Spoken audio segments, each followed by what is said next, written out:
A millionaire heard knocking coming from the trunk of his car in the empty parking lot.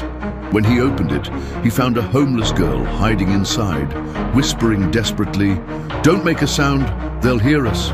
He thought it was madness, but when she explained the reason, his heart stopped. The silence was a heavy shroud in the underground parking garage of the Sterling Tower. For Arthur, a man accustomed to the incessant noise of success, the emptiness was both a relief and a source of anxiety. It was almost 10 p.m., an hour when only the most dedicated or the most solitary still inhabited the skyscraper of glass and steel. He was a bit of both. The echo of his Italian leather shoes on the polished concrete was the only sound accompanying him, a lonely rhythm amidst rows of empty spaces. Paranoia, an unwelcome companion in recent weeks, made the hairs on his neck stand up. The veiled threats arriving in anonymous emails had settled in his mind like a shadow, turning every dark corner into a potential hiding place for an unseen enemy. He adjusted his tie, an automatic gesture to reassert the control he felt he was losing. His car, a gleaming black sedan, awaited him on the second sublevel, a sanctuary of luxury and security. As he walked down the ramp, the air grew colder, denser. The fluorescent lights hummed, casting a pale, sickly glow on the concrete floor. Arthur squeezed the key fob in his pocket, the cool metal against his fingers. He just wanted to get home, lock the door, and shut out the world he had built, a world that now seemed to want to turn against him. That's when he heard it, a faint sound, almost imperceptible. He stopped, his heart giving a painful lurch in his chest. Was it his imagination? He waited, motionless, holding his breath. Tap, tap, tap. It wasn't his imagination. It came from the direction of his car. It was a rhythmic, deliberate sound, muffled by the car's body. His blood ran cold. The first image that came to mind was an animal, maybe a stray cat that had hidden in the engine for warmth. But the sound was coming from the back, from the trunk.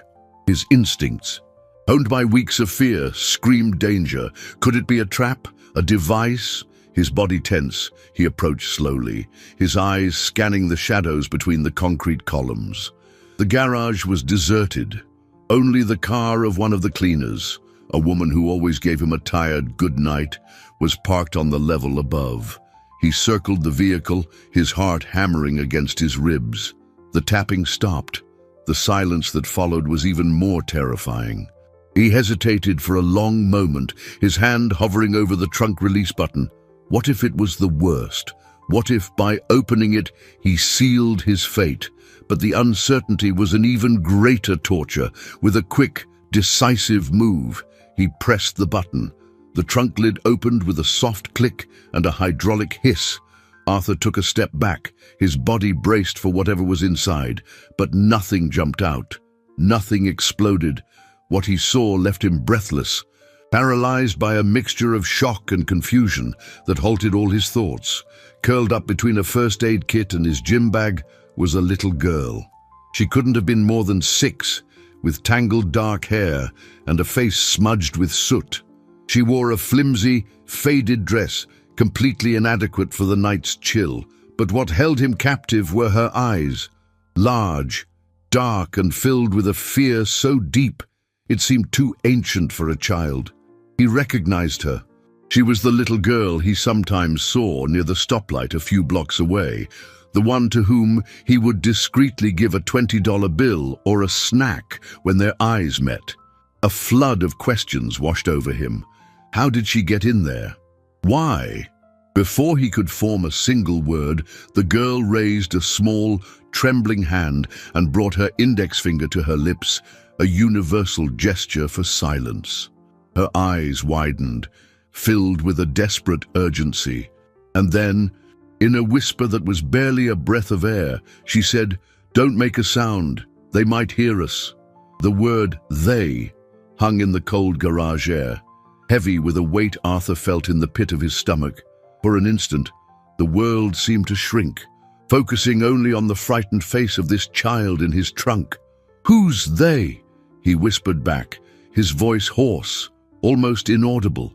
He instinctively lowered the trunk lid, leaving just a crack so they could talk without being seen, a gesture that transformed him from a potential victim into the accomplice of a terrifying secret. The girl, whom he now saw in the dim light, had the wisdom of fear in her eyes. "The bad men," she murmured, her lips barely moving. "I saw them down by the ground floor exit, two dark SUVs parked in the shadows. They were waiting." Arthur's paranoia, which until then had been a whispering voice in his mind, was now screaming. The anonymous threats, the feeling of being watched, it all clicked into place with horrifying clarity. But how could this little girl know? "How do you know they were waiting for me?" he asked, trying to keep his voice calm so as not to frighten her further. "I heard them," she answered, her voice trembling. "They talked about the man in the big car who always leaves last. That's you, right? You always give me some cash." A chill ran down Arthur's spine.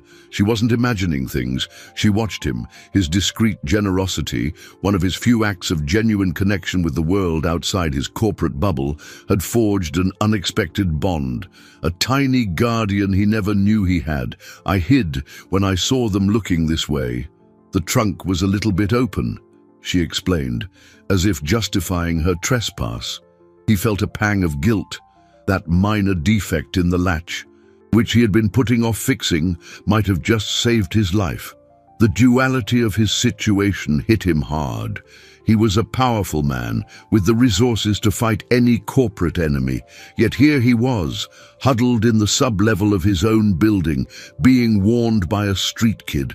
His protective instinct, normally reserved for the vulnerable he helped from a distance, now focused entirely on her. She was no longer a stranger. She was an ally. "All right," he said, a decision forming in his mind. "We need to get out of here without them seeing us. But first, I need to be sure." He looked around. The small security booth on this level, usually empty at this hour, had a monitor displaying the feeds from the garage's cameras. It was his only chance to confirm her story without exposing himself. "Stay here. Don't make a single sound," he ordered softly, closing the trunk completely, plunging her into darkness. Her heart must be racing, he thought, feeling the weight of his responsibility. He moved in silence, crouching between cars, each step a gamble. The sound of his shoes seemed like thunder in the oppressive silence. Finally, he reached the glass booth. The door was unlocked. He slipped inside and his eyes went straight to the wall of monitors. His hope for an answer shattered in an instant, replaced by an icy dread. The screens were all blue, each displaying the same message in stark white letters: "No signal." It wasn't a technical glitch. Every camera, from every angle, on both levels, had been cut. Someone didn't want any witnesses to what was about to happen. The girl wasn't exaggerating. They weren't just waiting. They had prepared the ground, and he had just walked into their trap. Arthur returned to the car with the quick, silent steps of a predator, though he felt like prey. His pale face and clenched jaw were the only evidence of the storm of dread building inside him. The girl, now a silent ally in her metal refuge, was his priority. He opened the trunk again, this time with a contained urgency. Her eyes met his in the gloom, questioning and full of an intelligence that belied her young age. "You were right," he said, his voice low and tense. "The cameras are out, all of them.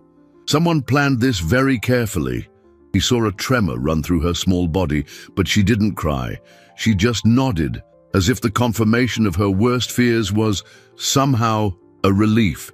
She wasn't crazy. The danger was real. "What's your name?" he asked suddenly, realizing how absurd it was not to know what to call the person who had just saved his life. "Lena," she whispered, the name sounding fragile in the heavy air.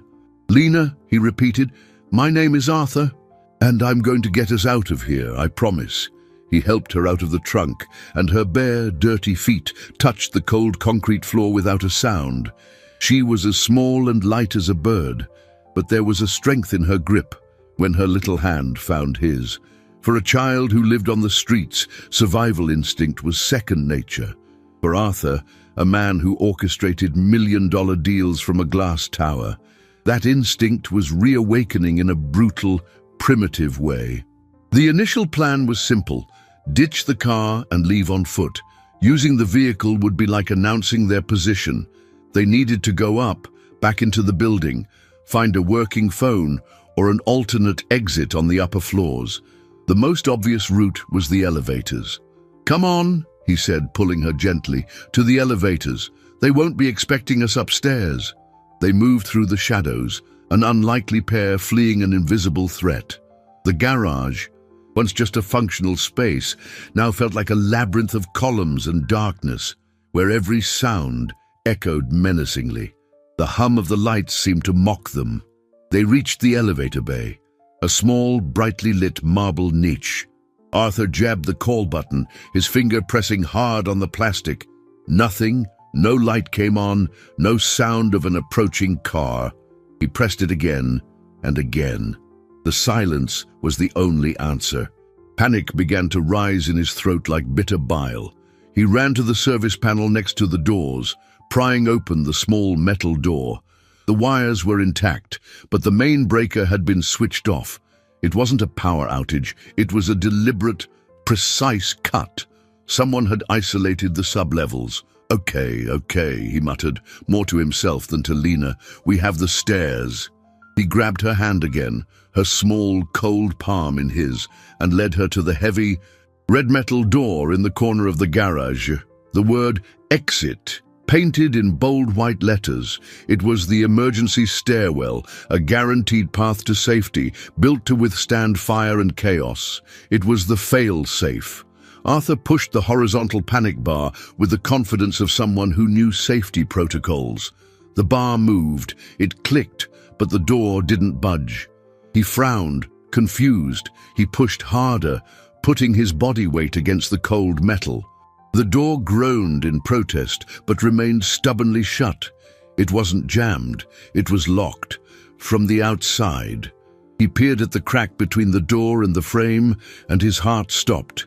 Wedged on the other side, completely blocking the mechanism, was a heavy metal wedge, hammered in tight. They weren't just being waited for downstairs, they were caged.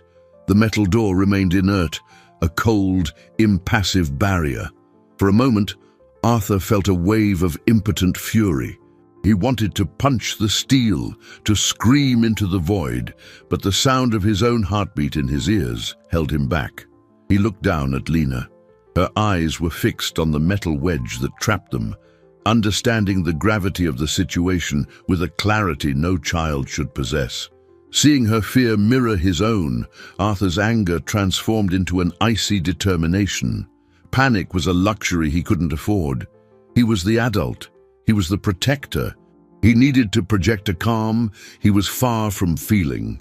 "Don't worry," he said, his voice sounding surprisingly steady. "There are other ways. This is a big building."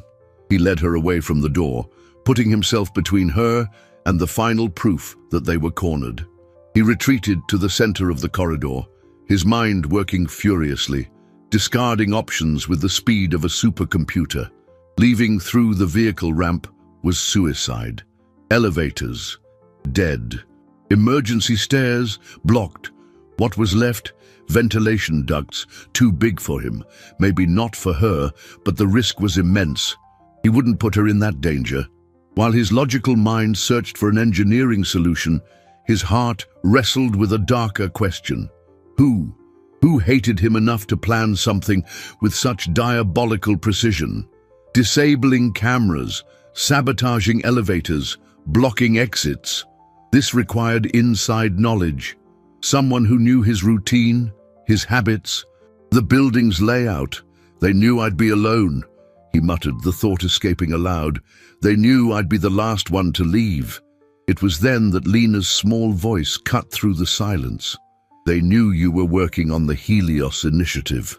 Arthur froze, turning slowly to face her.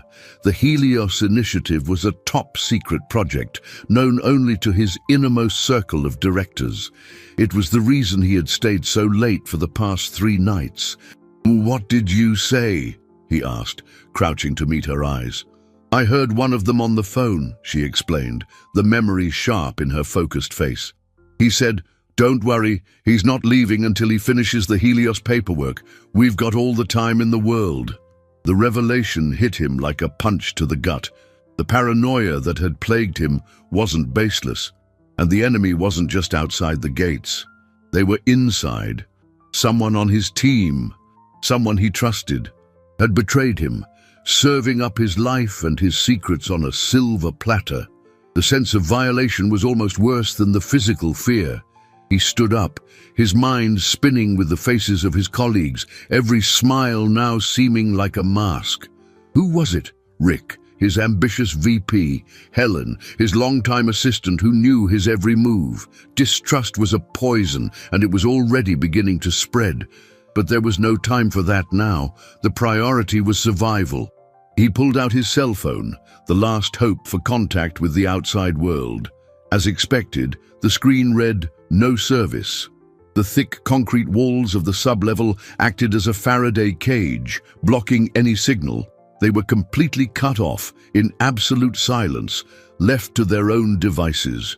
Despair began to creep through his defenses. They were trapped in a concrete tomb, waiting for the monsters outside to decide to come in. Just when the darkness seemed absolute, Lena's hand squeezed his tighter.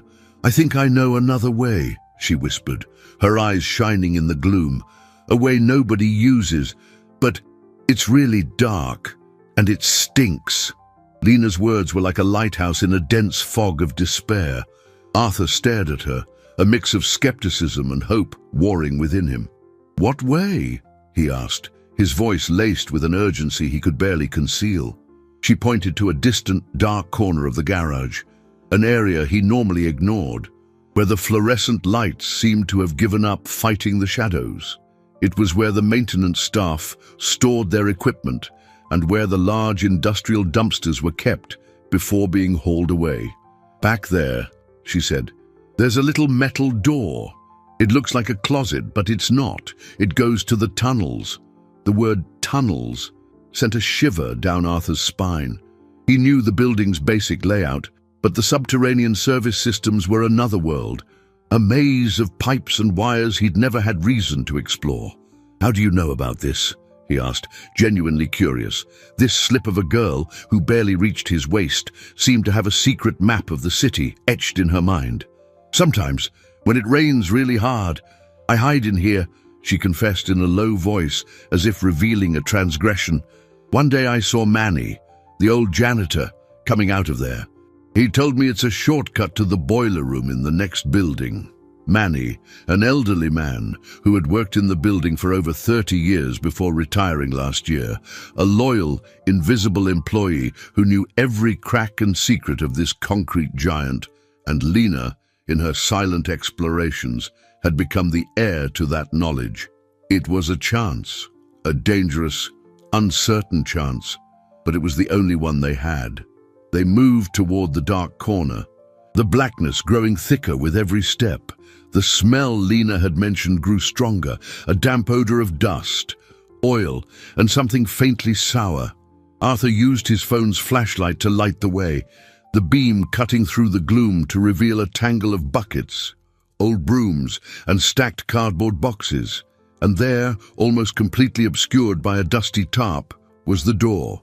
It was small, made of rusted metal with no handle, just a small recessed pull. It looked like it hadn't been opened in years. Arthur felt a surge of gratitude for this child. Without her, he would have died here, just yards from an escape route he never would have known existed. He pulled the handle. The door protested with a sharp groan that echoed through the silent garage. They both froze, listening. No sound, no movement. They were alone, for now. Arthur pulled the door open a little wider, revealing pitch-black darkness and a puff of cold, musty air. "Are you sure about this, Lena?" he asked, staring into the dark abyss. She just nodded, her large eyes reflecting the light of his phone. Her courage shamed and inspired him. He took a deep breath. "All right," Stay right behind me. Hold onto my jacket and don't let go no matter what." He entered first, his body stooped, the phone's light sweeping across damp brick walls and a packed dirt floor. It was a maintenance tunnel, low and narrow, with thick pipes running along the ceiling and walls. The air was heavy and hard to breathe. They moved forward slowly, the only sound the scuff of their feet on the uneven ground and the distant drip of water. The beam of light danced ahead, creating monstrous shadows that leapt on the walls. Lena's hand was clamped onto his suit jacket with surprising strength. She didn't complain about the dark, the smell, or the cold. She just followed, a silent, trusting presence at his back. After what felt like hours but was likely only minutes, the tunnel opened into a small junction with 3 possible paths. Arthur stopped, uncertainty paralyzing him. Which one to take? A wrong choice could lead them to a dead end or worse, back where they started. He turned to Lena, hoping for some sign of recognition, but she was staring at the ground, her face pale, her eyes wide with fear. He followed her gaze.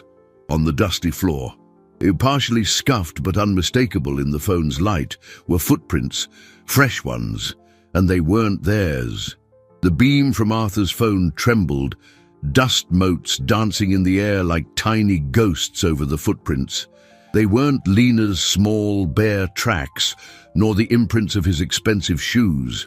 They were the thick, grooved soles of work boots, fresh enough that the edges were still sharp in the damp earth. Someone had been here recently. The air in the tunnel seemed to grow heavier, colder.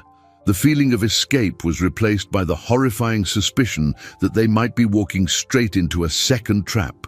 Arthur pulled Lena behind him, his body forming an instinctive shield. His mind raced. Had the men upstairs guessed their plan, or was someone else involved, someone who knew these secret paths as well as old Manny? "Which way now?" he whispered, his voice taut. He turned to Lena, no longer as an adult guiding a child, but as a commander consulting his most valuable scout. In this dark, subterranean world, her experience was worth more than all his millions. Lena didn't answer immediately. Her large, serious eyes scanned each of the 3 tunnels ahead. She crouched, her little finger hovering over the tracks, not quite touching. Then she looked at the dust accumulated at the entrance of each passage. "That one," she said, pointing to the middle tunnel. "The spider webs are whole at the entrance of the other 2, but on this one, they're broken, and the footprints go that way." Arthur hesitated. Following the footprints seemed like madness. "But doesn't that mean they're waiting for us up ahead?" he argued, his logic fighting her instinct. "It means they already passed through," she corrected him softly. "And they didn't come back. If they were waiting, they would have covered their tracks." The wisdom in that simple observation silenced him. She was right. These weren't subtle men. They were thugs. They had passed through, likely on a hasty search, and moved on. Trusting Lena was the biggest risk and the only hope they had.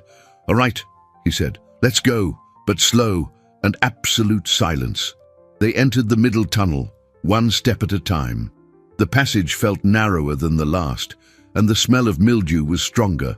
Every 30 feet, Arthur would stop, switch off the flashlight, and listen in the total darkness. Nothing but the dripping water and the thud of their own hearts. Suddenly, a distant metallic sound echoed through the tunnel from above. A clang. They froze. Then voices, muffled, indistinct, but undeniably human. Salvation or damnation was close. They continued, moving with agonizing caution, until they saw the source of the light and sound, a rusted metal grate in the ceiling, about 10 feet up. The weak light of a single bulb filtered through it, along with the fragments of the voices. Arthur found a recess in the wall where thick pipes crisscrossed, creating a makeshift ladder. "Get on my shoulders," he whispered to Lena. "Try to see what's up there." With the agility of a cat, she scrambled up his body and steadied herself on the pipes. Peeking through the grate, she was still for a long moment. When she climbed down, her face was pale. "It's the cleaning lady," she whispered, her eyes wide. "Maria, she's on the phone." A knot formed in Arthur's stomach. "Maria, The woman with the white hair and tired smile who always wished him a good night. The image didn't fit. "What is she saying?" he asked. She said, "They're not in the car. The boss says to check the service tunnels." The girl, "If you find her, bring her too. She saw too much." The betrayal was a physical blow, leaving Arthur breathless. It wasn't just one of his executives. It was the cleaning lady, the most harmless, omnipresent figure in the building. She was their eyes and ears. And now, Lena was no longer an accidental witness. She was a target. In the midst of this terrifying thought, a loud sound of metal dragging on concrete came from above. Lena looked at him. Panic stamped on her face. Arthur helped her climb up again to look. He saw her stiffen, her small hand flying to her mouth to stifle a gasp. Slowly, the faint light from the grate began to diminish, swallowed by a growing shadow, until it was blocked completely. A final noise, a dull, heavy thud, and the darkness engulfed them completely. Maria had covered the grate with a heavy steel plate, sealing their only way out and plunging them into the most absolute, terrifying darkness. The darkness that swallowed them was unlike anything Arthur had ever experienced. It wasn't the soft dark of a bedroom at night, but a physical, oppressive blackness that pressed on his eyes and seemed to suck the air from his lungs. The final thud of the metal plate on the grate still echoed in his ears, the sound of their hope being sealed shut. For a long moment, the only sound in the tunnel was Lena's ragged breathing beside him. Panic, cold and sticky, threatened to overwhelm him, but the sound of the girl's fear anchored him to reality. He reached out in the blackness, his hand finding her small, trembling shoulder. "It's okay," he lied, his voice sounding hollow in the profound silence. "We're okay." He had to believe it, even if every instinct screamed otherwise. The revelation about Maria had destabilized him. The gentle-looking woman he greeted every day was a key player in the conspiracy.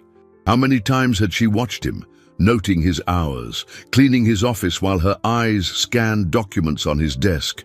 The betrayal was so deep, so unexpected, it shook the very foundation of his perception of the world.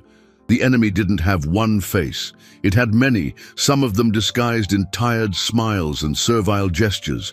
They were trapped with hunters who knew the terrain closing in. To stay put was to wait for the end. To go back was impossible.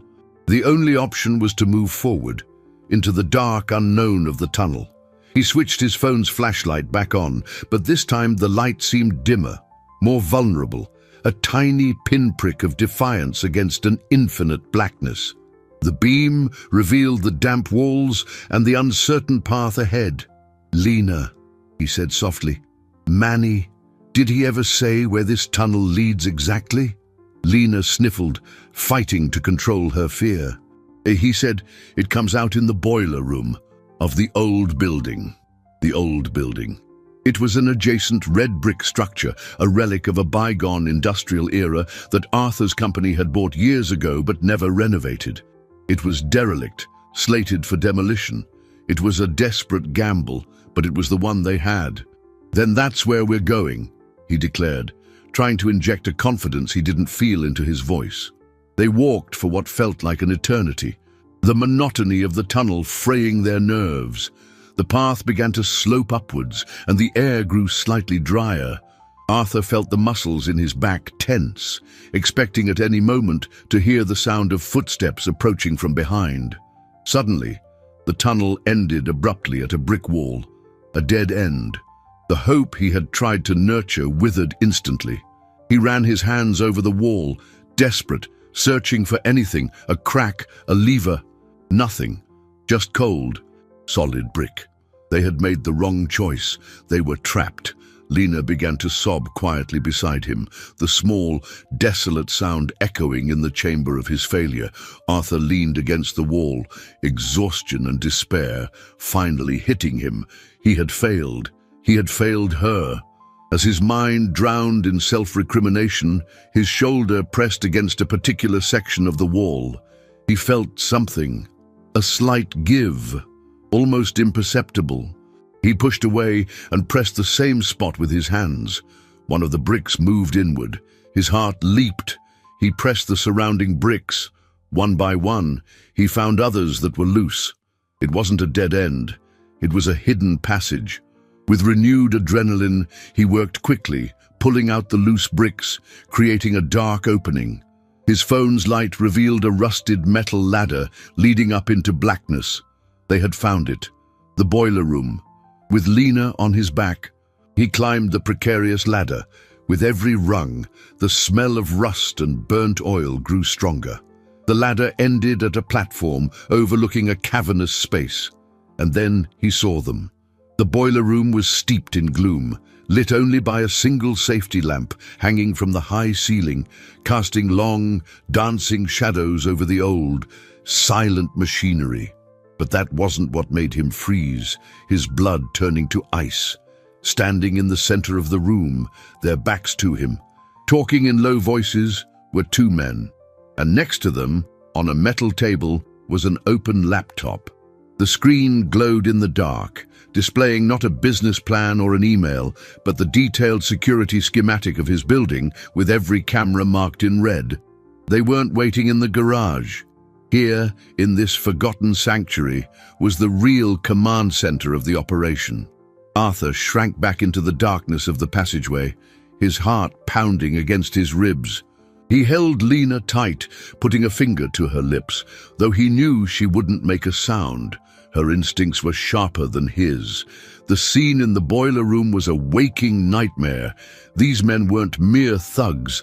They were the brains, or at least the lieutenants, of the operation. The laptop with the security blueprints confirmed the depth of the infiltration. His paranoia wasn't paranoia. It was a horrifyingly accurate premonition. He crouched on the platform, using the darkness as cover, and strained to hear their conversation. The voices were low, but the echo in the cavernous room carried fragments to him. "He still hasn't come out. Maria confirmed the car is there," said one of the voices, rough and impatient. "But she lost them in the tunnels. The girl must have led him in there." The mention of Lena made Arthur's blood boil. She wasn't collateral damage. She was part of their plan now. A loose end they needed to eliminate. Arthur's protective determination solidified into a cold, calculated rage. "The boss is losing patience," said the second voice, calmer, more sinister. "He wants the servers accessed by dawn. If Andrade doesn't cooperate, we move to Plan B." Plan B. The phrase hung in the air, ripe with terrifying possibilities. What could be worse than the ambush they had already laid? Arthur needed more information. Who was the boss? What was on the servers that was so important? His mind, trained to analyze business risks and strategies, began to work on a new kind of problem.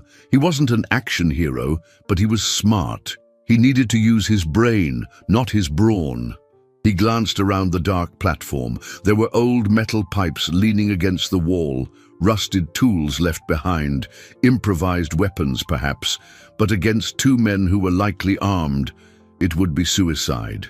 He needed a distraction, something to separate them, to give him a window of opportunity to escape unseen. Lena tugged on the sleeve of his jacket. When he looked down, she was pointing at something he hadn't noticed. A large red valve wheel, connected to one of the main pipes that ran down to the dormant boilers.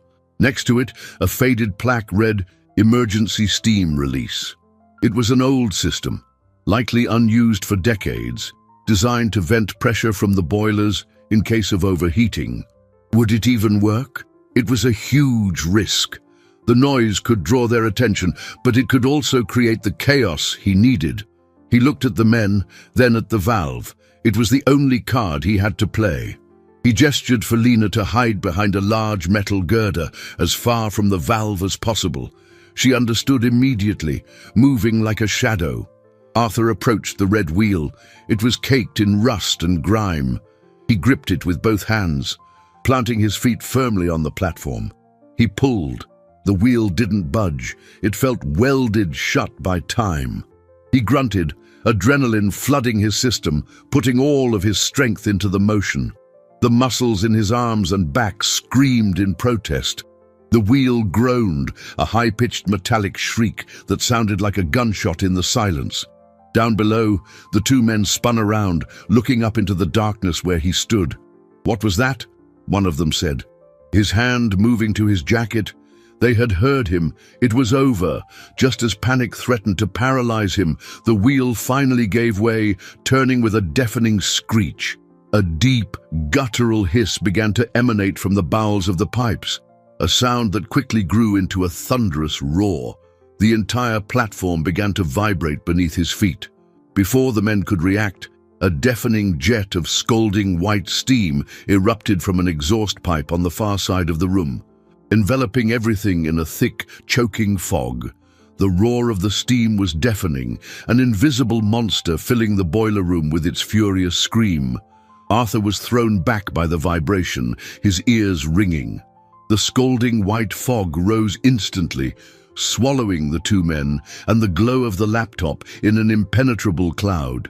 Shouts of surprise and pain echoed from below, followed by violent coughing. The distraction had worked, perhaps too well. He scrambled to where Lena was hiding, the heat from the steam already rising and making the air hard to breathe. "Now!" he yelled over the din, grabbing her hand. "We have to get out of here." They clambered down the metal ladder as fast as they could, the rungs slick with condensation. By the time their feet hit the concrete floor, the room was almost completely obscured by the fog. Arthur could see only silhouettes moving disorientedly in the chaos. This was their chance. He pulled Lena toward the opposite wall from where they entered, seeking the main door he assumed would lead out of the abandoned building. They moved in a crouch, using the husks of the old boilers for cover. The noise was their best camouflage. Suddenly, a figure staggered out of the fog, directly into their path. It was one of the men, his face red and eyes watering, coughing uncontrollably. Arthur froze, his heart in his throat. He pushed Lena behind a large metal pillar and braced himself for a confrontation. The man saw him. His eyes widened in recognition, then narrowed in fury. He lunged forward, his hand still inside his coat. Arthur didn't think. He acted on pure protective instinct. He snatched a piece of rusted metal pipe from the floor and swung it with all his might, not at the man, but at a sparking, ancient electrical panel on the wall beside him. The impact of metal on metal produced a blinding shower of sparks, followed by a loud pop. The few lights still working in the room flickered and died, plunging everything into near total darkness, broken only by the ghostly glow of the steam, illuminated by the single remaining emergency lamp. The man recoiled, momentarily blinded. It was the opening Arthur needed. He grabbed Lena and ran, stumbling through the dark, guided only by his memory of the room's layout. He found the door, a heavy metal push bar just like the one in the stairwell. He threw his shoulder against it, and it groaned open, revealing not the night outside, but another dark, dusty corridor. They slipped through, and Arthur pulled the door shut behind them, hoping the noise from the steam would muffle the sound. They were in a service hallway of the abandoned building. The air was still and smelled of decay. At least they were out of the boiler room. But they weren't safe. Arthur knew it wouldn't be long before the men recovered and came after them. He needed to find a way out, to the street, to the light, to safety. As he tried to decide which way to go in the dark corridor, Lena pulled his hand with renewed urgency. She wasn't looking ahead or behind, but down. In her other hand, which he hadn't noticed was clutching something, was a small object, a flash drive. She had snatched it from the table next to the laptop in the brief instant they passed it in the fog. Her large, serious eyes met his in the gloom, and she whispered, "I think this is important." Arthur took the small device, the cool plastic in his trembling hand. He had no way of knowing what was on it, but if it was next to a laptop displaying the secrets of his security system, it couldn't be anything good for his enemies. This little girl, with her quick thinking and silent courage, hadn't just found an escape route. She had stolen the enemy's weapon from right under their noses. But possessing that small object transformed them from fugitives into bearers of something their pursuers desperately wanted back. The danger had just escalated exponentially. Before he could fully process the significance of what she'd done, a loud bang of metal on metal echoed from down the hall. The boiler room door had been kicked open. "They're in here! Check everywhere!" a voice yelled, the rage making it almost unrecognizable. They had been too fast. The hunt was back on. The shout down the hallway was a starting gun. Arthur didn't hesitate. He pulled Lena in the opposite direction, running clumsily through the darkness. The beam of his phone's flashlight danced wildly, revealing a path littered with debris and dust. Behind them, the sound of heavy boots sprinting toward them was a drumbeat marking the rhythm of their panic. The flash drive in his pocket felt like it was burning against his skin, a beacon drawing the wolves. They rounded a blind corner and came upon a spiral service staircase, leading up into the blackness of the upper floors. It was their only option. Go up. Put as much distance as possible between them and their pursuers. The climb was torture. The metal steps, eaten by time, groaned and swayed under Arthur's weight. He was practically carrying Lena, who clung to him, her breath coming in small, frightened gasps. The voices below grew louder, echoing in the stairwell. "They went up! Go get them!" Arthur forced his legs to move faster, his heart hammering in his chest, the air burning his lungs. They climbed 1, 2, 3 flights, the derelict building revealing itself to be a vertical maze of decay.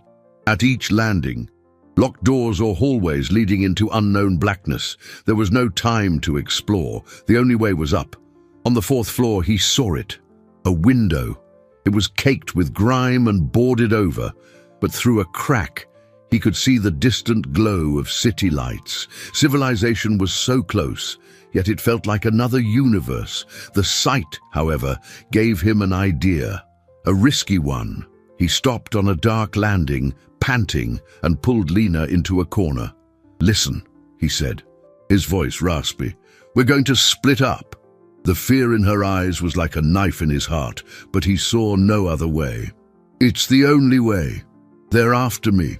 And this," he said, touching the pocket where the flash drive was.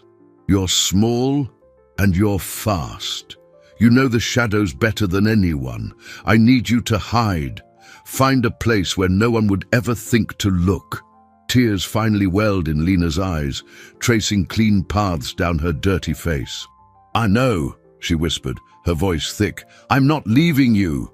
"You're not," he insisted, gripping her small shoulders. "You're going to save me. Again. When they pass, you go down and you get out of here. Find help. Show them what's on this." He pressed the flash drive into her hand and closed her fingers around it. "Can you do that for me?" For a long moment, she just stared at him, the conflict plain on her face. Then, the girl who survived on the streets took over. She wiped her tears with the back of her hand and nodded, her chin trembling but her eyes filled with a fierce determination. The sound of the boots on the steps was dangerously close now. "Go!" he ordered. "Now!" She turned and vanished into the darkness of a side hallway like a ghost. Arthur took a deep breath, his chest aching with the decision he'd just made. He turned and continued up the stairs, making as much noise as he could, yelling as if in exhaustion. "Up here! He's still going up!" the voice shouted from below. He was drawing them away from her. It was the only thing that mattered. He reached the top floor, the roof. The door was jammed, but with a desperate kick, he broke it open and stumbled out into the cold night air. The roof was a plateau of gravel and tar, surrounded by a low parapet. The city sprawled below him, a sea of glittering lights. Indifferent to his drama, he ran to the far edge, looking down into the dark alley many stories below. There was no escape. The door behind him burst open, and the 2 men stepped onto the roof, dark silhouettes against the city-lit sky. They didn't run. They walked slowly toward him, savoring the moment. "End of the line, Andrade," the calmer voice said, now dangerously close. "You gave us quite a run. Now, give us what the girl took." And maybe we'll make this easy on you." Arthur backed away, his body tense, trapped between his hunters and the deadly drop. He was unarmed, exhausted, and out of options. But as he looked at their faces, illuminated by the city glow, something unexpected happened. One of them he didn't know, but the other he knew very well. It was Rick, his vice president, his right-hand man, the man he'd considered a friend. The revelation hit Arthur with the force of a physical blow. Rick, the familiar face, now twisted into a mask of greed and contempt, was more shocking than any drawn weapon.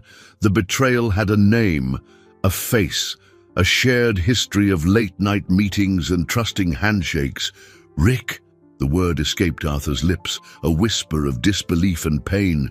"Why?" Rick let out a short, bitter laugh, devoid of any humor. "Why? Because I'm tired of being your shadow, Arthur. Tired of doing all the dirty work while you take the bows and play philanthropist with our money. This company should have been mine." Every word was poison, rewriting years of shared history. The ambition Arthur had always seen as a quality in his VP was in fact a corrosive resentment, festering just beneath the surface. The boss the thug spoke of wasn't some powerful stranger, but the man standing a few feet away from him. "What's on the servers? What's on this flash drive that's worth all this?" Arthur asked, his mind racing to buy time, to understand the scope of this conspiracy. "Everything," Rick said, taking a step forward. "Proof. Records of all our side deals. Arrangements you, in your impeccable morality, would never approve. We were about to move everything to offshore accounts, wipe the records, and leave you holding the bag as the company collapsed, looking like an incompetent fool. But you and that little street rat had to ruin everything." The puzzle snapped into place. It wasn't just personal revenge. It was a massive corporate coup, designed to gut the company and destroy his reputation. The ambush in the garage wasn't to kidnap him, but to force him to grant access to the servers, to accelerate their timeline. His silent refusal, orchestrated by Lena, had unraveled their plan. Arthur glanced at the chasm behind him, and then at the two men before him. He was in a perfect trap, but they didn't know one thing. They didn't know that the proof they so desperately wanted was no longer with him. His only job now was to make sure Lena had enough time to get away. "You'll never get away with this," Arthur said, his voice steady, finding a strength he didn't know he possessed. The strength of a father protecting his child. "You can get me, but you won't get what you want." Rick smiled. A chilling, dead-eyed smile. "Oh, I think I will. We'll still find the girl. Maria's looking for her. Once we have her, you'll give us everything we want to keep her safe. Children are such an effective leverage." The veiled threat against Lena ignited a primal fury in Arthur. The facade of the civilized businessman crumbled, revealing something raw, more desperate. He wasn't going to wait to be taken. He was going to fight. He glanced to his side, at a pile of rusted rebar left from some forgotten construction. In one fluid, unexpected motion, he lunged for it, grabbed one of the metal rods, and spun to face his tormentors. The unknown thug drew a gun, but Rick held up a hand, stopping him. "No, no noise! I'll handle this myself." Rick shrugged off his suit jacket, revealing a physique Arthur had never suspected beneath the tailored suits. He was stronger, younger. Arthur's chances were slim to none. But he wasn't fighting to win, he was fighting for time. As Rick advanced, Arthur backed away, keeping the iron rod between them. His mind was with Lena, hiding somewhere in that dark, decrepit building. Was she safe? Had she found a way out? The sound of a siren far in the distance, a faint wail in the city's symphony, reached his ears. Was it his imagination, or had Lena made it? The hope was a small, flickering flame, but it was all he had. Rick attacked, fast and brutal. Arthur parried the blow with the rebar, the impact vibrating up his arms. He was outmatched, exhausted, and untrained. Rick disarmed him with a quick twist, the iron rod clattering to the ground. He was defenseless. Rick grabbed him by the collar, his face inches from Arthur's, his eyes burning with hatred. "It's over, Arthur." He shoved him hard, backward, toward the edge of the roof. Arthur stumbled, his heels finding empty air. He teetered, his arms flailing. The 12-story drop a terrifying certainty. The world turned upside down. For a fraction of a second that stretched into an eternity, Arthur felt nothing but the void beneath his feet. The city lights became a warm, colorful blur, rising up to meet him as the cold night wind screamed in his ears. The image of Rick's triumphant face was the last thing he saw before his body tipped backward into the darkness. The end. This was how it ended. Not in a boardroom, not in a hospital bed in his old age, but in a silent, anonymous fall from a forgotten building. A flash of images flooded his mind. His father's disappointed face, the glow of his first $1 million, the loneliness of his luxury penthouse, and then Lena's face, her wide, frightened eyes in the trunk, the trust in her small hand, the flash drive she'd given him. He had left her all alone, survival instinct. A force older and more powerful than any conscious thought exploded through his body. At the last possible moment, his fingers closed around something solid, the rough, cold edge of the concrete parapet. A shock of pain shot through his arms as his full weight yanked him down, his shoulders nearly ripping from their sockets, his fingernails scraped stone, the skin tearing, but he held on. He was dangling, alive. Breath returned to his lungs in a desperate gasp. Above him, Rick's face was a mask of shock and fury. His easy victory had been stolen. "You just don't die, do you?" he snarled, stepping to the edge. He raised his foot, ready to stomp on Arthur's fingers, to finish the job. Hanging between life and death, muscles screaming, vision tunneling, Arthur saw with absolute clarity. He wasn't fighting for his company. He wasn't fighting for his reputation or his money. He was fighting for her. The little girl who saw him not as a millionaire, but as the man in the big car, who was kind to her. The child whose loyalty and courage outshone all the betrayal and greed he had just witnessed. In that moment, he understood that the life he had so carefully protected, the life of luxury and isolation, meant nothing. But the chance to see Lena safe, to give her the life she never had, meant everything. That protective love, pure and fierce, was a surge of adrenaline that set every fiber of his being on fire. As Rick's shoe came down, Arthur used his last ounce of strength. He swung his body, using the pendulum motion to kick out at Rick's other supporting leg. The blow was clumsy, desperate, but it worked. Caught off guard, Rick lost his balance. He staggered backward, his arms windmilling wildly, his shout of surprise turning into a scream of panic. He tried to right himself, but his expensive dress shoes slipped on the loose gravel near the edge. He fell, not away, but toward Arthur, his body slamming into the parapet. Arthur felt Rick's hands clamp onto his wrists, not as an act of salvation, but in a spasm of panic, a desperate attempt to hold on to anything. The added weight was too much. Arthur's fingers, already at their limit, began to slip. The concrete crumbled under the strain, the stone giving way. The sound of the sirens, once distant, was now unmistakably louder, rising from the streets below, but it was too late.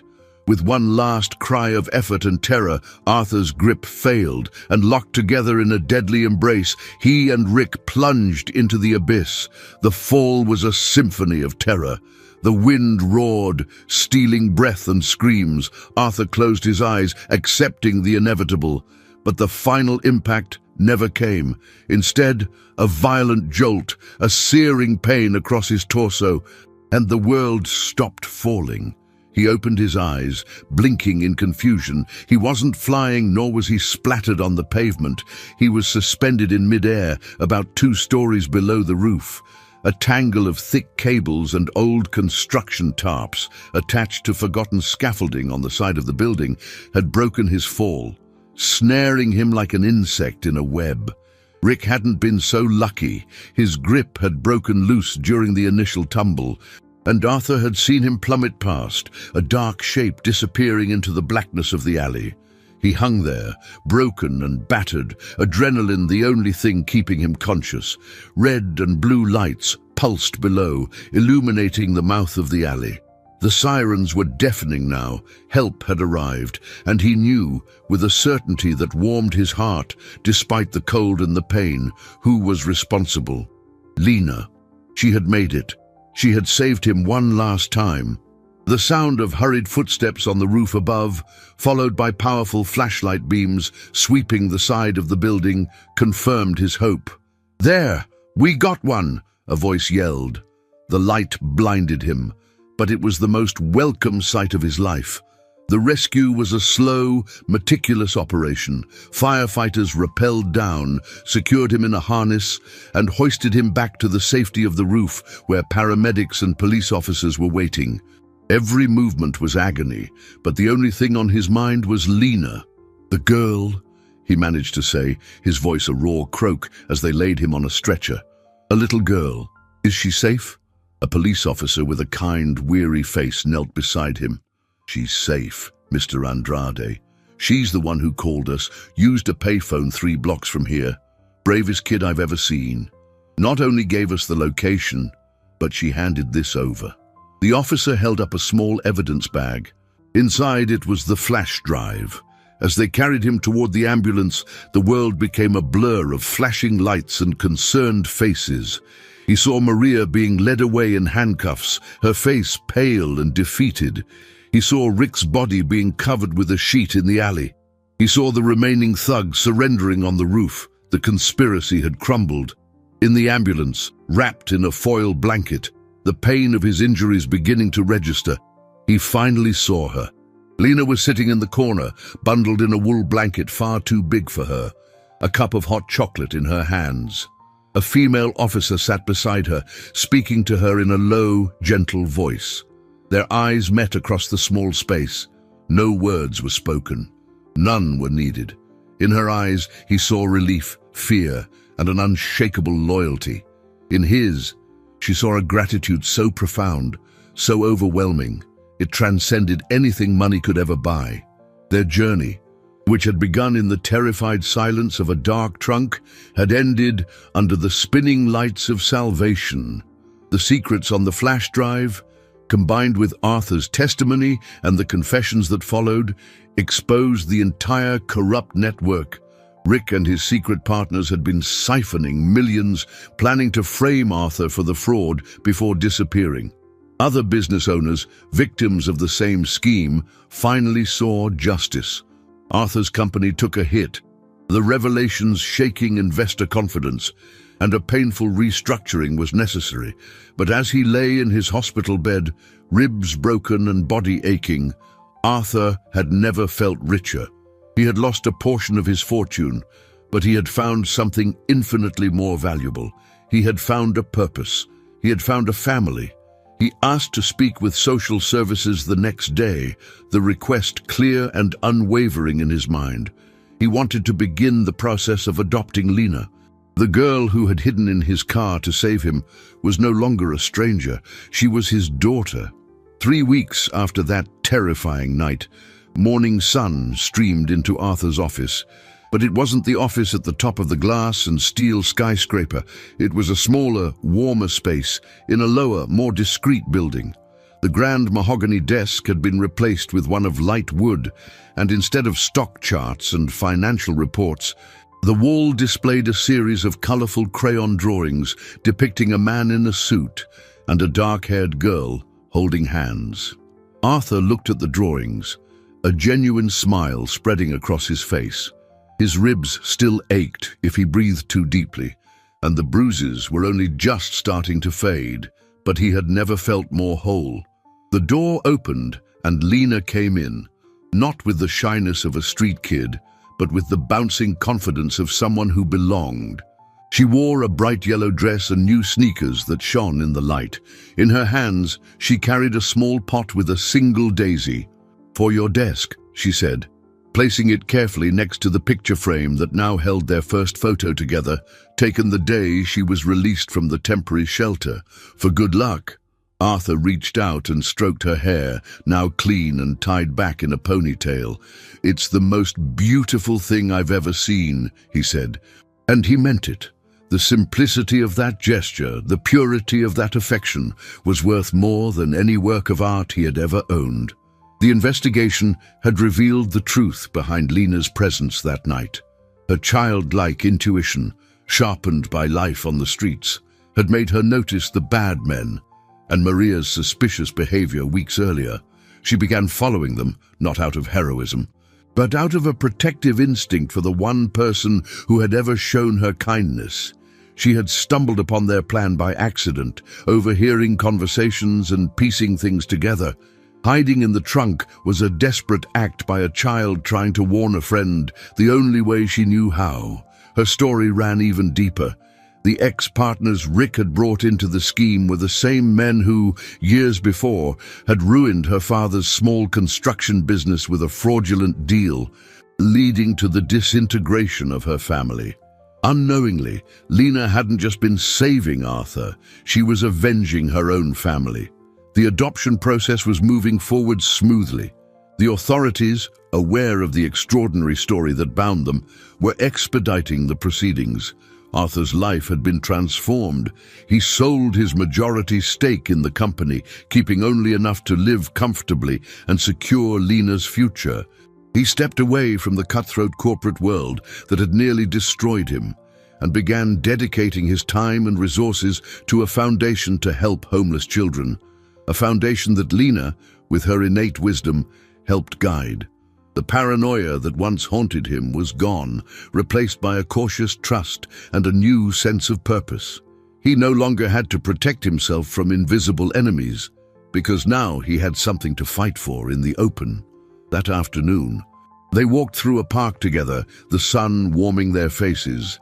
Lena held his hand, chattering about the school she would start next week, about the colors she wanted for her new room, about the dog they might get. Arthur listened to every word, every detail, as if it were the most important piece of information in the world. He was no longer just a millionaire, he was a father. He looked down at the girl beside him, the child who had entered his life hidden in the darkness of a trunk, and realized the irony. He thought he was offering her a rescue, a new life. But the truth was, she had rescued him. She had rescued him from the loneliness of his wealth, from the prison of his fear. She hadn't just saved his life, she'd given him one. The child found in his car was not the beginning of a nightmare, but the end of a long, lonely night and the start of a beautiful, unexpected dawn.